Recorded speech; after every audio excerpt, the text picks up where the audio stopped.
na ngwa be ya fu mechanic ya chota. Oh? Aya bogondo ka ko yan ka na bogondo. Nga kanje ko lebe no.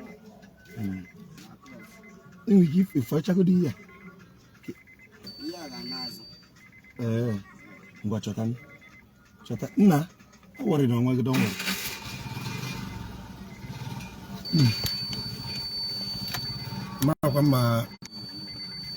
Mama network or them. Mama network or gap meeting. I just want to make a little teaching this morning. Quite painful that na even knock it on Mocha, but Adam a little bit stranded. Moto maybe easy. So I know my mechanic ga edozilimia. Mana ozioma de cheche.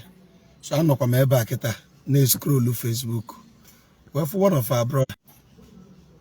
Na scroll Facebook. We for one of our brother. Anakpo Ikukudike on Facebook. The young man is making a very good impact. He's trying his best. Eman hiked na waja. There are hierarchies in gifts and powers and the ability. So I saw one of his teaching, which this is not a counter opinion, but this is a redress to address the teaching he made. That teaching, I think he made that teaching May 2023 or March 2023. So I'm referring to our brother Ikukudike on this teaching. So I just wish network can permit me to finish this teaching. I wouldn't waste time in this teaching. I just want to correct something. Number one,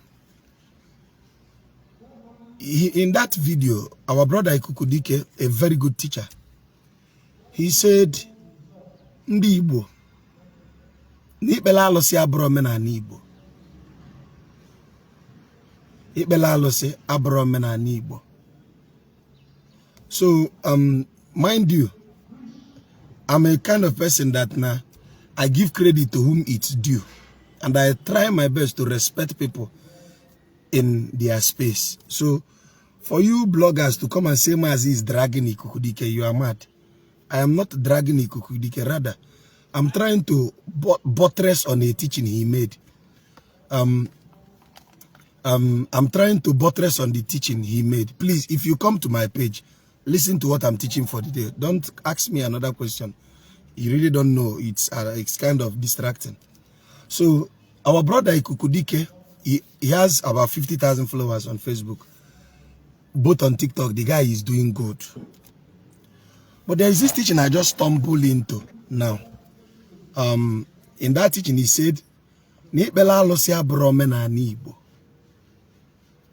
in that teaching, he's trying to buttress the point that now, let me see if I can see the teaching. So one of you here tagged me on that teaching. CJ Baz, you tagged me on that teaching. And why you tagged me is because you wanted me to comment on what I think about the video. The young man made a very good teaching, but he did not position it in a way to make more clarity. So my job is not to counter him, rather, my job is to clarify it for him to understand. Now, Ikwamaro Ibezia. Okay? Ibelalo se abro mena Igbo. Yes. But on developing the teaching, he said something which I would like to play so that people will listen to it. So let me see if I can play the video.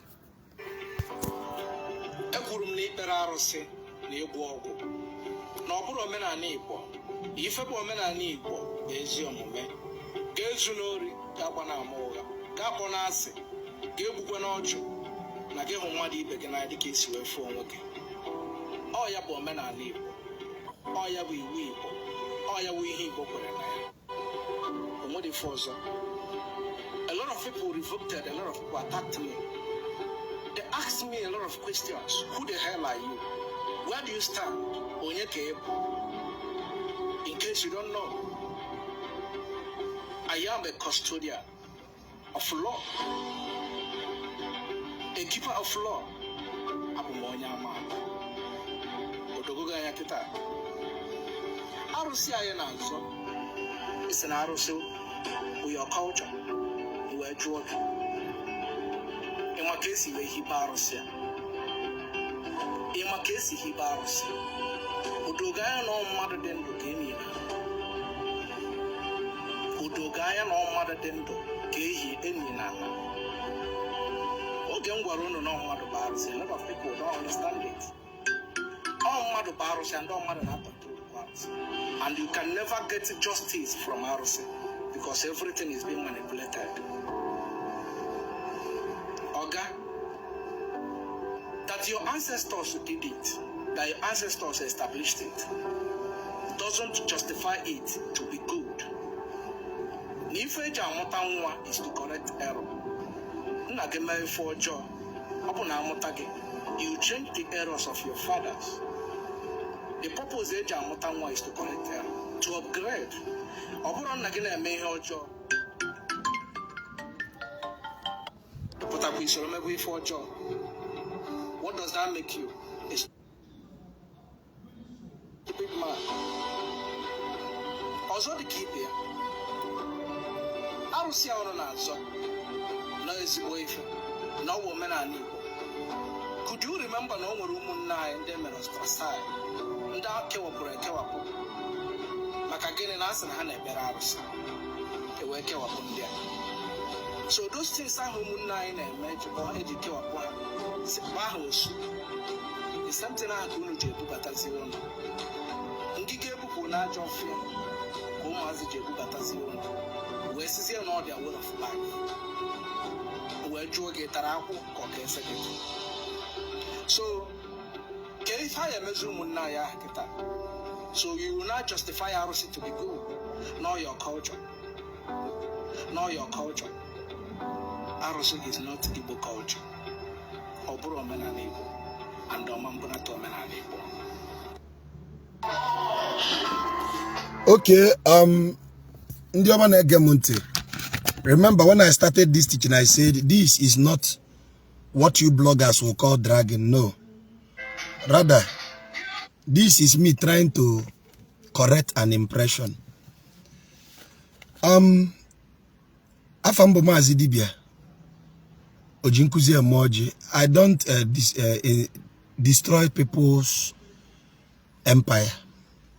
So this is not me talking down on Ikukudike. This is me actually trying to kamboile ajanume makano ikwa maro ibezie. Why I'm making this clarity is because of you bloggers that will go and make a post. Damazidi be a rubbish Ikukudike. That is not what I'm doing. What I'm trying to do is to correct that abnorm. As I speak to you, that video on the March 7th, 2023, which means that Nkuzia Bagaro. So many people must have buttressed on that teaching or below menana. If ojo baro below menana. Now, only utem that na ndo kenye riozin na Igbo. Oba ndo kenye rin na Igbo ake correct go video. Manebo kenye rin na Igbo. Kaya nwa bo kenye no lo wana nwata correct ye video. Na yani. Nam fue pompo mfelu le felu. Ike mota agugom. Bo te godum fue pompa. Onwe fue pompa ozo di na boot. He will go to tell me, okay, my fuel pump Honda corner. You change the fuel pump, why I start? Oh, I can blow your mom now. Oh, yeah. Oh, yeah, ballet one them. Oh, okay, yeah. Oh, 1 second, I can make up a video. So, let me correct this. Now, go ahead. Now, now, my long cam. Nam, cooper, go get you involved. So, us and alos ya bro men are Igbo. No matter now let me correct this. Because if I wanna Igbo, I made a teaching, like how many hours teaching on etymology. And I told you anything in a chain matter no wa. Jenam bidoku. Jenny koku, nisioku osu ebido. Ogene bo alose. Ogene bo alose. Alose is not equal to the word idol. Go ahead. Alose is not equals to the word idol. I've made a concrete teaching now on this, but I know why I'm reiterating this teaching, because why have I gone the mad nisina on other alos abro idol. Alos abro idol, and I will explain. The word alos is a portmanteau of two words. Iwekọta okwu na abụọ bụrụ ofu okwu. Ya ka Igbo kpọrọ portmanteau. Ejikọta okwu na abụọ bụrụ ofu okwu. Ndị Igbo kpọrọ ya njikọ. Kedu ife bụ alụsị? Alụ wụsị. Alụ wụsị. Alụ wụsị. If you've not seen my teaching on etymology, kindly visit my teaching on etymology. It will give you a clarity of understanding to understand what I'm saying this morning. So, when he said that N'ikpele alụsị abụrụ ani Igbo, omena ani Igbo, yes, he is right. Ikpele alụsị abụrụ ani Igbo. Ndị Igbo ada ekpele alụsị. Rather, ndị Igbo na-agoda alụsị. I repeat, ndị Igbo ada ekpelu alụsị. Ndị Igbo na-agoda alụsị. Why I am always careful. Please confirm if you can hear me. Somebody say you guys can't hear me. Audience, confirm if you can hear me. Confirm if you can hear me. Okay, so number one, ndị Igbo ade ekpelu alụsị. He's accurate in that statement. N'ikpele alụsị abụrụ omenala Igbo. But saying that na alụsị abụrụ ezigbo ife is what I'm about to correct, and not mmadụ ka eji enyibe alụsị is what I'm about to correct. Why I'm giving clarity in this teaching is because I don't want tomorrow. I've never countered anybody's teaching on social media. But this one is my field, and if I don't counter it, people may actually take it as a norm, as a standard teaching. Mind you, Ikukudike is really trying. I repeat, Ikukudike is actually trying. Is one of people now like Inkuzie manga fete video. But Ikwamaro Ibezia. So this is not me countering him. This is me buttressing and expanding more on his teaching for better clarity. Now, Ibela alụsị abụrụ omenala Igbo, mana ịgoda alụsị bụ omenala Igbo. Are you listening? Ibela alụsị abụrụ omenala Igbo, ịgoda alụsị bụ omenala Igbo. I will explain this word using English language. Remember I said it, sometimes I had an Igbo. Sometimes I had an Igbo. Ojogbulu onwe na ndị be anyị bụ ndị Igbo ada aghọta okwu Igbo. Jogbu onwe na ndị be anyị bụ ndị Igbo na-edebe arụ na anyị na-anụ Igbo ada aghọta Igbo. Now, kedu ife njikwa okwu a? Ibela alụsị in English means to pray. Okay?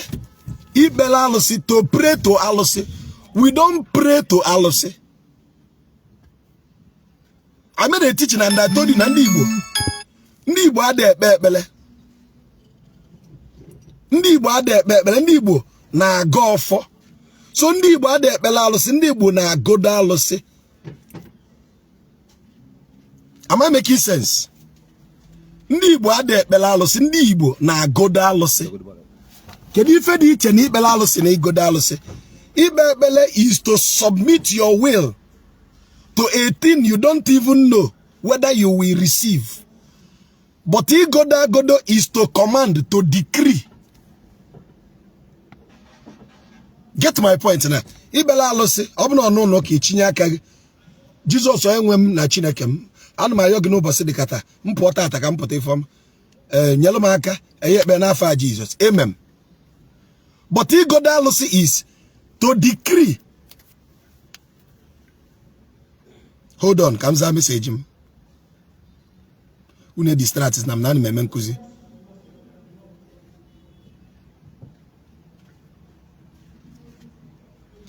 To decree.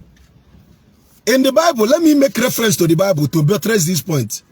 For those that are in the church, you will hear where your Bible said, Matthew chapter 6, when you want to pray, go into your inner closet when you want to pray. But your Bible said something important. Job chapter 22 verse 28. And thou shalt make a decree, and it shall be established unto thee. Thou shalt make a decree. Ndi Igbo has never prayed to alos. Always Ndi Igbo na-ekpele alos, man or this new modern na amara ofuma. Ndi Igbo has never prayed to alos. What we do is that we decree through alos. Aina godola alos.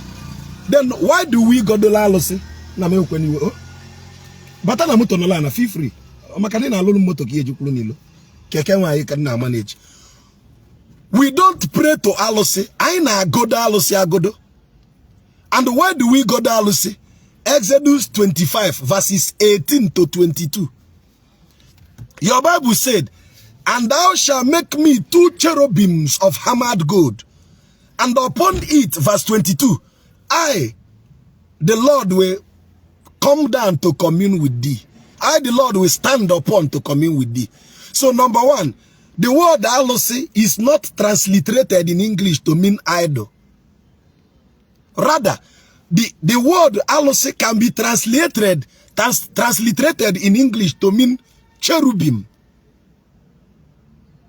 I repeat, the word alos is not equals to the word idol, no Igbo. Rather, the word that is synonymous to alos in English, if actually there is any word, should be cherubim, not idol. Now, watch this disparity now. If you pick up your dictionary and check the meaning of the word cherubim, come back and thank me, you will see that cherubim is equals to alos. But idol is not equals to alos. Then I will explain what is idol to you now, before I buttress my point. Idol is any cherubim that is not indigenous to your people. Any cherubim that is not indigenous to your people. Abumonyi Igbo. Jebula alosi ndi Israel na godo. If obulumbo idol. For example, it is obvious to you that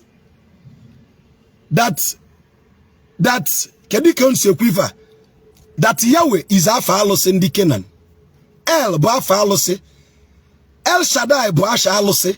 El Gibor bu afa alosi. Jesus bu afa alosi. So ibula alosi ndi Israel na godo bu idol worshiping ka obuto onye Igbo. Makana the alosi is not indigenous to your people. I hope I'm making sense now.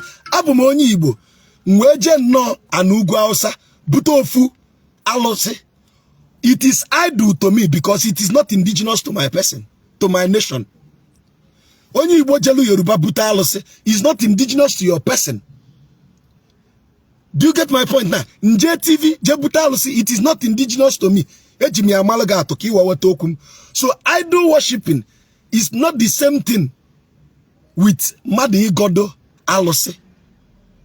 So what is alose? If an alo wose. In English language, breakfast is one word, lunch is another word. When you bring breakfast and lunch together in portmanteau, another new word is formed. It becomes brunch. I made a teaching on portmanteau. Go and look up that teaching. So, when you buy alose bo alo kwose ife na akwose alo onema alo. So Kikudike was stressing that Nandi Igbo had belalose, and I said yes, that statement belalose is right in his teaching. But isim na Ndi Igbo ada goda alose na alose abrome na Igbo. It is madness. So what is alose? Ife na akwose alo. The English word, the only English word that can be transliterated to mean alose in English is cherubim. Exodus 25:18 even commanded you in your Christian Bible to mold 2 cherubims. Your pastor told you that cherubim means angel. Look your dictionary and look at the word cherubim. Isiga abakaimana cherubim balose. The singular of the word cherubim is cherub. Plural is cherubim. So if you want to look it up in the dictionary, use the word cherub, the singular. And you see that a cherubim is a depiction, whether in a human form, lion form, eagle form, ram form, any depiction of celestial beings. That is a cherubim.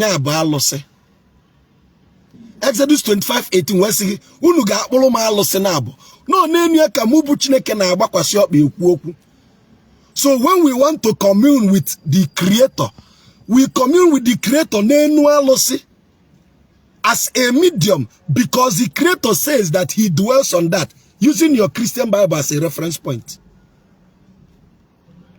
So this teaching is to redress what my brother Ikukudike said. N'ibela alụsị abụrụ omenala Igbo. Then nna m je ka gị chekie na onwe ife a na-akpọ ọkọnkọ na Igbo. Before the word alụsị came into existence, we have the principal character in ancient Alpha language, which we called Orokala. Orokala. Isi na-ebu ogidi. And everybody adro permitted imetu alụsị aka, because there is a level of holiness ị ga-adị before imetu alụsị aka. In your Bible, we also saw something like that. There's no message. Come concentrate here, no. Eh?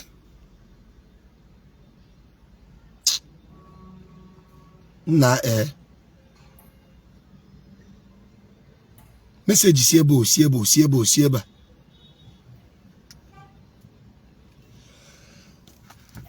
When you were sorry for the rude interruption. In your Bible, in the book of 2 Samuel chapter 6, something happened. The man called Uzzah was passing by where the Israelite was transporting the cherubim. The cherubim and seraphim, which was resting upon the Ark of Covenant. Uzzah saw that the ark was falling. He rushed to help the ark. The ark itibuoya. Ndị Igbo sigi isi na ade ebu ogidi. Ogidi agbakwa ya onu. So odirolu Uzzah ibu ogidi. Oje bulu ogidi tigbuoya. Now, what am I trying to say? Alụsị abro idol. Alụsị is cherubim. Oyibo ka anyị na-ada anụ, Igbo ka anyị na-ada anụ. So, ibela alụsị abro omenala Igbo. He's right. If I na-agodo bụ alụsị, Job chapter 22 verse 28, thou shalt make a decree. Thou shalt make a decree. We decree through the cherubim, because upon that cherubim has Chukwu descended to commune with us. So when we want to talk to Chukwu, we find a common meeting point, which is Nenu Alose. I told you people that God is not Chukwu. You people don't understand. I told you, look up the etymology of the word God. The etymology of the word God is deity. Deity, which is synonymous to Alose. And this Alose in Ekwifa is below Chukwu, because Chukwu is a higher hierarchy. Chukwu is a supreme force through which Alose manifests. So in Ekwoku, if you don't understand, you ask questions. I saw this teaching and it was very painful to me. Now this teaching last to go for 1 year. Teaching on March 7, 2023, which means all last to go 1 year, 14 days. If all job are for bull menan. In fact, moto mbachanya we maybe. If a motaji maybe can win, just even this is stranded. Can you now swipe Facebook? Fonye tagelem CJ Baz. Njena the teaching or tag because other affair runa tag yam kunu mali yemme. Njena the teaching, it was a 2 minutes 50 seconds, 2 minutes 56 seconds. I listened to the video. You can't play Luna ba. Ibala lo say abro men and Igbo. When say yes, you are on point. Then the second question. Now lo say adrono or menan and say no. Ibala lo say abro menan no. Yes. But he go down lo say bo menan. Now the second point he made in the video. Now lo say bo madu keji we go there. One them kedo body isi bia. Ke gwa ma lo say eji madu godo. Isim no nwere okonko eji madu godo say yes. Every generation when they are dark age. Hold on. Odi call unu na akpom ye mebili me fe anom na akuzi fi na akpom. Na check kenen before na akpom. And before you me check him and the busy. Sorry, no mmadụ ka mbụ nọkata nwe iwo. Adị m ewe iwo na nneda anya na ana m ewe iwo na ihe a na-akụzi na-achọ ka ọkọ ọtụnarị m maka na ọ bụrụ m na-ekwu. So ikuku dike, this is not me saying you are not a good teacher. I've seen what you are doing. You are doing good. No be today I know your page. But isim ni bela alusi abro ordinary Igbo. Say absolutely you are correct. Mani goda alusi Igbo omenani Igbo. We don't pray in Igbo land. We decree. Ibulunzu ina aboku we to decree means to command that which is not into existence into manifestation. Ndị ba ya de ekpele alụsị anyị na-agodo alụsị. We don't bow down to alụsị. Ịnọdụ ana ibulu oche nọrọ ana wele oche mgbọ ị na-agwa alụsị ife oje emele. If you want, I show you video ebe you watch my page adị m egosi ma nna eme ụdị ife a. But nnọrọ ana ebulu m oche gbawa alụsị ngada na-agụ ya okwu ogidi ka ọ bụ. Alụsị abụrụ Chukwu. Are you listening? Alụsị abụrụ Chukwu. Chukwu ka alụsị mana alụsị bụ okuku Chineke na-agbakwasị ọkpa. A throne Chineke na-agbakwasị ọkpa ekwu okwu. Your cherubim. Pick up your dictionary. Ọ bụ na cherubim na-abụrụ alụsị gwa m ka njebe ụka. Emerebe ndị bịa suo alụsị m ọkụ ma na ọ nwere ife ọ bụ. I am too ready for you to deceive me with words. Alụsị is not idol. Tell your pastor I said so. Unu akọsina rubbish a na ọ na-ewe m iwe. Alụsị abụrụ idol. Alụsị is cherubim. Exodus 25 verses 18 to 22. Egocha anya mmiri agbagha. Thou shalt mold me 2 cherubim of hammered gold. Imagine, ihe na-agwa ụmụ Israel fa welu gold wee kpụọ alụsị fa. Anyị ka ji osisi atụ alụsị ọ dị ile. Anyị ka ji aja atụ alụsị ọ dị ile. Ma alụsị ma anyị welu gold kpụọ ya. Agọ ya na-eke ogbuo n'afọ.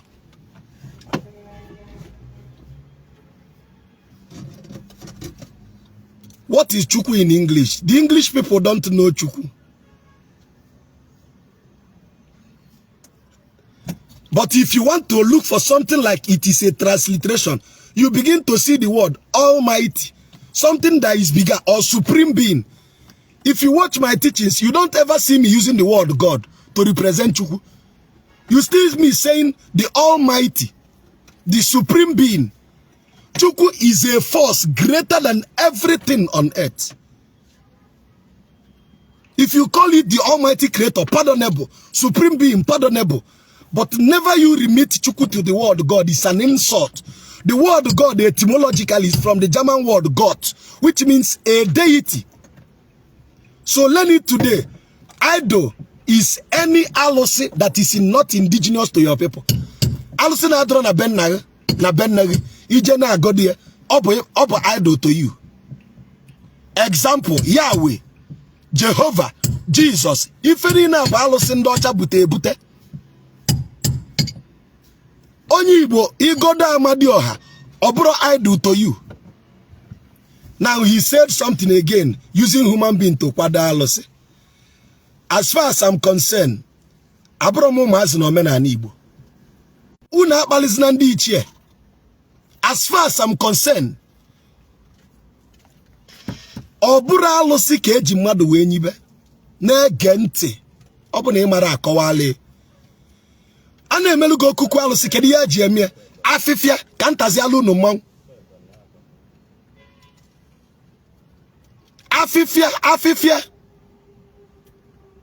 afịfịa nkịtị ka a na-akpatasị n'ime ọfịa gbagidi ọkụ gbasịa ọkụ welu ntụ agbanye n'ime komkom n'ime calabash na nkun na-akpọ okuku n'ime ọba na ọbụrụ calabash na okuku ọba n'ime okuku. Yes, it should be calabash in English. N'ime okuku ọbụla alụsị summation of afịfịa kpotesi n'ime ọfịa different afịfịa ji anụ alụsị ka agbala ọkụ wunye jụọ onye ọbụla bụ onye omenala ọgwa gị n'eziokwu afịfịa. Those leaves you are seeing in Amarafia.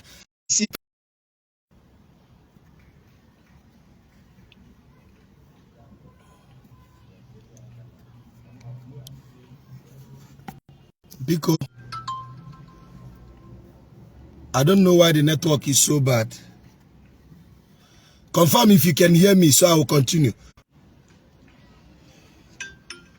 The network is taking me down, so at this point, I think I have to draw the curtain here. To conclude my point, ndị Igbo ada ekpele alụsị, ndị Igbo na-agodo alụsị. Point number 2, alụsị bụ alụ kwụsị, ife na-akwụsị alụ ada eme alụ. Point number 3, the word alụsị is not idol, the word alụsị is cherubim. Point number 4, ejiro mmadụ akwado alụsị, ọkọnkọ ka eji mmadụ wee kwado, because every history nwere their own dark ages, including your Bible unu follow. King James killed more than 900 people, including pregnant women. Well, Obalia, we go to Bible. If you don't know, you ask questions. At this point, the network is very, very bad where I am. The network is very, very bad where I am. It's very, very unfavorable where I am.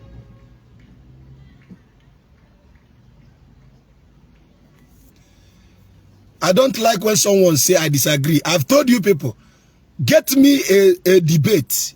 I'll prove you. Debate, a bet 1 million. You win, you well. Another munko gonna go. Cheta pastor guy will put 1 million. You win, no well. Another munko a side talk. No.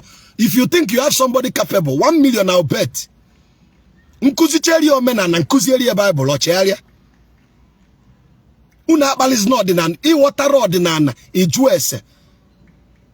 If an akwusialo ade malo, stop saying that alos is Bible, is idol. Somebody is reporting my page. I was thinking it was network. I just used that to understand now. Keep reporting my page. You know, take him down. So I want this teaching to be short. In the ancient time, when some ill practices, dark magic, yes. We are not denying that. The one with the forbid no good. I don't test that for this battle now. No see you go ten pump. I gonna couldn't nele. I get 10,000. Go to the best grade anyway. Can bank in a use?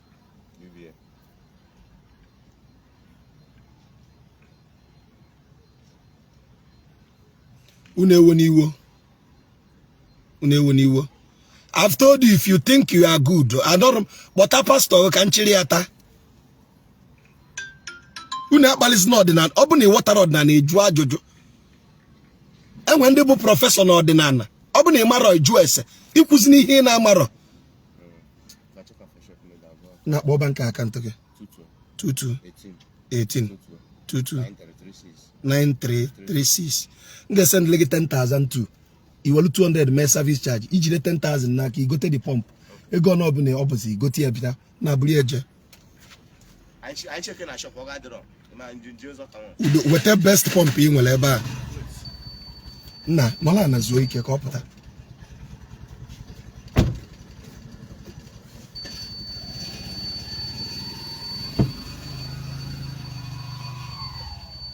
See a chelo candy. Okay, gaga.